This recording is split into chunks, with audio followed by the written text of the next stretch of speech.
Sa iba pang balita, nagsimula na ang Quezon City Police District sa paglalatag ng seguridad para naman sa huling State of the Nation address o SONA ni Pangulong Aquino. Partikular umanong tututukan ng pulisya ay ang mga grupo na magra-rally sa labas ng House of Representatives. Ang ulat mula sa aming kasama si Alvin Baltazar. Inihahanda na ng QCPD ang ilalatag nitong seguridad para sa huling State of the Nation address si Mayor Aquino III sa darating na Lunes, Hulyo 27.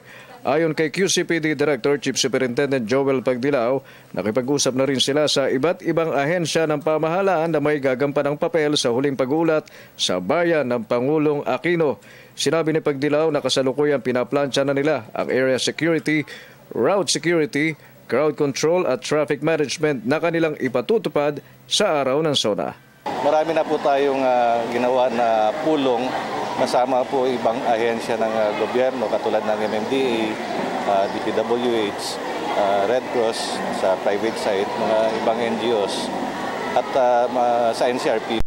Ito sa preparation natin sa SONA sa July 27. Kung dati-rati ay naglalaro sa 5,000 ang mga demonstrador na nagtitipon-tipon sa mga nagdaang SONA, sinabi ng opisyal na inaasahan nilang madadagdagan ang mga ito para sa huling State of the Nation address.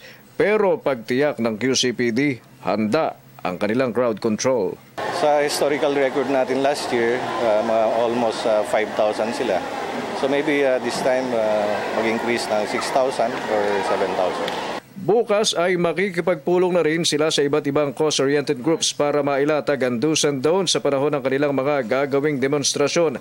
Malayaan ni Pagdilaw na makapagrally ang mga militanteng grupo sa pero kailangang may permit na maipakita ang mga ito kung hindi magtitipon-tipon sa mga pampublikong parke. Dagdag ni Pagdilaw na kanila na ring minamadali ang traffic rerouting na ilalabas nila sa lalong madaling panahon.